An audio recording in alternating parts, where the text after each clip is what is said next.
After the Hebrew nation divided into the northern kingdom of Israel and the southern kingdom of Judah, the spiritual life of the people entered a period of confusion and decline. Ancient ideals were weakened, foreign religions gained influence, and the worship of Yahweh became mixed with the customs of neighboring peoples. In the northern kingdom, the worship of Baal became especially powerful. Baal was regarded as a god of rain, fertility, crops, and agricultural prosperity. His worship was supported by wealthy landowners, royal officials, urban priests, and those who benefited from the buying, selling, and mortgaging of land. Behind the religious conflict lay a struggle over justice. The older followers of Yahweh believed that the land was a sacred inheritance from God. It belonged not merely to individuals, but to families and clans, and it should not be permanently taken from them. The followers of Baal, especially among the wealthy classes, treated land as property that could be purchased, accumulated, and controlled. Into this troubled age came Elijah. The Urantia Book describes him as a determined and fearless warrior for righteousness. His task was even more difficult than that of Samuel because Elijah confronted both an idolatrous monarchy and a deeply established system of Baal worship. He did not enter history as a quiet philosopher. He came as a reformer. Elijah challenged kings, condemned corruption, overthrew the altars of Baal, and fought to restore the worship of the supreme Yahweh. His message was direct. Israel could not serve both Yahweh and the local Baals. The people had to choose between the God of their fathers and the religious system that had become connected with royal power, exploitation, and moral decay. Elijah's struggle reached a decisive point during the reign of King Ahab. When Ahab seized the vineyard of Naboth, the act became more than a dispute over a piece of land. It represented the power of the monarchy taking the ancestral inheritance of an ordinary family. Elijah confronted the king and transformed the incident into a moral crisis. What had begun as an agrarian struggle now became a religious revolution. Elijah defended the rights of the rural clans against the power of wealthy landowners. He opposed royal injustice and declared that even a king remained accountable to God. In challenging Ahab, Elijah proclaimed that religion could not be separated from righteousness. According to the Urantia Book, Elijah began as an agrarian reformer and ended by exalting deity. His campaign gradually moved beyond land rights. The many Baals were confronted by the one Yahweh. The worship of local nature gods was challenged by belief in one supreme divine ruler. Yahweh became increasingly identified with Elohim, the creator god.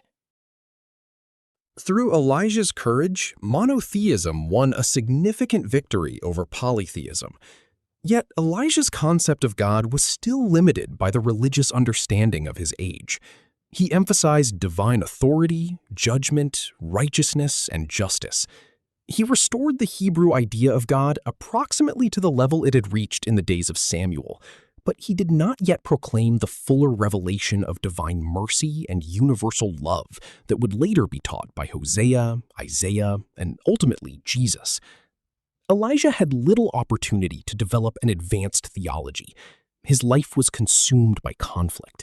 He was continually resisting idolatry, confronting corrupt rulers, and trying to prevent the spiritual light of Israel from being extinguished. His achievement was therefore not the creation of an entirely new revelation of God. His greatness was in preserving what was in danger of being lost. He stood almost alone against powerful institutions and refused to accept that political authority could define truth. To Elijah, righteousness was greater than kingship, and loyalty to God was more important than public approval. When Elijah was called away, his work did not end. His faithful associate Elisha continued the mission. The Urantia Book presents Elisha primarily as a preserver of Elijah's reform. Together with the comparatively little-known prophet Micaiah, Elisha kept the light of truth alive in Palestine during a difficult spiritual period. Elisha's strength was continuity. Where Elijah had confronted the forces of Baal worship with fierce determination, Elisha carried forward the restored worship of Yahweh. The book does not attribute a major new doctrine of God to him. Instead, it honors his faithfulness in preventing the reform from collapsing after Elijah's departure. Through the work of Elijah and Elisha, the better classes of the northern kingdom were gradually brought back to the worship of the supreme Yahweh.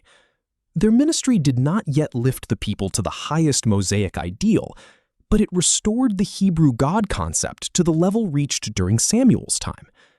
They recovered the ground that had been lost. Many stories later grew around the ministries of Elijah and Elisha. Biblical tradition remembered Elijah's contest with the priests of Baal, his wilderness experiences, the widow whose food did not fail, and his departure in a chariot of fire. Elisha was remembered for healings, multiplied oil, the restoration of the Shunammite woman's son, the cleansing of Naaman, and numerous other wonderful works. The Urantia Book does not retell these miracles in detail. It neither confirms nor systematically rejects every traditional account. Its focus is elsewhere. It asks what Elijah and Elisha contributed to the spiritual evolution of humanity. From that perspective, Elijah's true power was not found in fire descending from heaven. His greatest power was moral courage. He stood before kings and declared that political power did not excuse injustice. Elisha's true greatness was not merely associated with stories of supernatural works. It was found in his loyalty to the cause of truth and his willingness to carry forward a difficult mission after the departure of his teacher. Centuries later, the young Jesus heard these ancient stories. While growing up near Nazareth, Jesus looked toward Mount Carmel and heard Joseph recount how Elijah had confronted Ahab and opposed the priests of Baal. During a later journey through Shunem, Jesus also heard stories about the Shunammite woman and the wonderful works attributed to Elisha. These prophets formed part of the spiritual inheritance of Jesus' people. But Jesus would eventually lead humanity far beyond the concept of God proclaimed in their age. Elijah's influence was also especially powerful upon John the Baptist. He dressed in the rugged manner associated with Elijah, lived close to nature, spoke with directness, condemned sin without fear, and challenged religious and political corruption. Like Elijah, John was not concerned with gaining favor. He called the people to repentance and prepared them for a great change in their relationship with God. But John was troubled by the prophecy that Elijah would return before the coming day of the Lord. He knew he was not literally Elijah, yet he recognized that his mission resembled Elijah's work. The uncertainty delayed the beginning of his public ministry. The Urantia Book makes clear that John was not Elijah returned in personal form. He carried forward the spirit and method of Elijah's prophetic ministry, but he remained John. A similar misunderstanding occurred at the Mount of Transfiguration. When Peter, James, and John saw Jesus speaking with two radiant celestial beings, Peter assumed they were Moses and Elijah. In fear and excitement, he proposed building 3 shelters, one for Jesus, one for Moses, and one for Elijah. But according to the Urantia Book, the two beings were not Moses and Elijah. They were Gabriel and the father Melchizedek. Elijah was therefore not personally present at the Transfiguration, despite the later tradition that identified him as one of the figures seen beside Jesus. Jesus nevertheless recognized Elijah as a genuine prophet through whom God had spoken. He placed him among the great Hebrew teachers, alongside Moses, Isaiah, Amos, and Hosea. But Jesus also warned his followers not to believe that revelation had ended with the prophets of the past. Truth was still unfolding. The human elements within tradition had to be separated from the genuine spiritual light that had come through inspired teachers. Elijah and Elisha belonged to an essential stage in that unfolding revelation. They did not possess the complete understanding of God as the loving Father of every individual. Their message carried the stern moral character of an earlier age. But without their courage, the Hebrew movement toward monotheism might have been overwhelmed by idolatry, political corruption, and social injustice. Elijah restored the supremacy of Yahweh. Elisha preserved the restored faith. But Elijah's story did not end with his departure from the earth. The Urantia Book reveals that Elijah survived as what it calls a translated soul. He is described as a personality of brilliant spiritual achievement who lived during the post-material sun age of Urantia. After his earthly ministry, Elijah advanced through the ascending career. His natural qualities of leadership were enlarged by mansion world experience and supplemented by the training required for citizenship on Jerusalem, the headquarters of the local system of Satania. There, Elijah received one of the most extraordinary assignments ever given to a former mortal of Urantia. He became the 13th permanent member of the 24 counselors. These are the celestial personalities whom John the Revelator imperfectly perceived as the 24 elders seated around the throne. Their headquarters stands at the center of the 7 angelic residential circles on Jerusalem, surrounding the judgment seat of the presiding archangel, the seat associated with the resurrection roll call of mercy and justice for the worlds of Satania. The 24 are not merely symbolic elders. They form the special Urantia Advisory Council and Board of Planetary Supervisors. They are personal agents of Christ Michael on Jerusalem. They possess authority to represent him in matters concerning the resurrection roll calls of Satania, the ascension of mortals from the isolated worlds, the special requests of Gabriel, and the unusual mandates of Michael.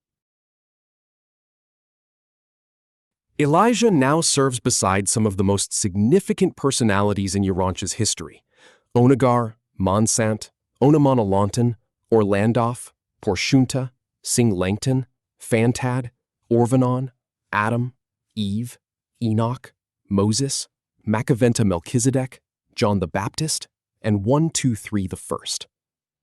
Among them, Elijah occupies the 13th permanent seat. This council was established after Michael completed his mortal bestowal as Jesus and attained full sovereignty over Nebadon. Since that time, much of the general superhuman management of Urantia has been entrusted to these 24 former inhabitants of our world. Their service extends beyond Urantia. The 24 also act as advisory supervisors of the 36 other planets of Satania that were isolated because of the Lucifer rebellion. They help keep Lanaforge, the system sovereign, in informed and sympathetic contact with these quarantined worlds. Yet their deepest concern remains Urantia. They are actively interested in every phase of human progress, but they are especially concerned with the welfare, advancement, and survival of the mortal races of the world from which they came. Members of the Council make frequent individual journeys to the isolated planets, particularly to Urantia.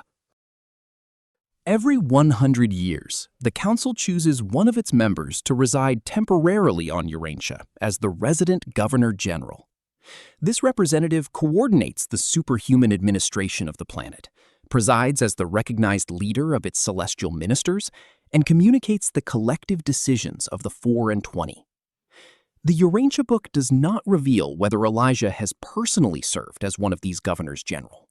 It withholds the identities of those who hold this office because human beings are too inclined to worship or glorify extraordinary personalities. But as a permanent member of the council, Elijah shares in the authority behind every such administration. The 24 are the closest equivalent to a legislative body within Urantia's unusual planetary government. Their mandates guide the resident governor general, the seraphic hosts, the midway creatures, and other celestial personalities involved in the protection and advancement of human civilization. This gives Elijah's earthly ministry a far greater meaning. On earth, he fought against idolatry, royal corruption, social injustice, and the exploitation of ordinary families. On Jerusalem, That same courageous personality now participates in the spiritual supervision of the planet, whose moral awakening he once struggled to preserve. The fearless prophet who confronted Ahab has become a counselor in the government of Urantia. The reformer who defended the ancestral inheritance of Naboth now watches over the larger inheritance of humanity, helping to guide the world toward its future spiritual destiny. Elijah is therefore not merely an honored figure of Hebrew history.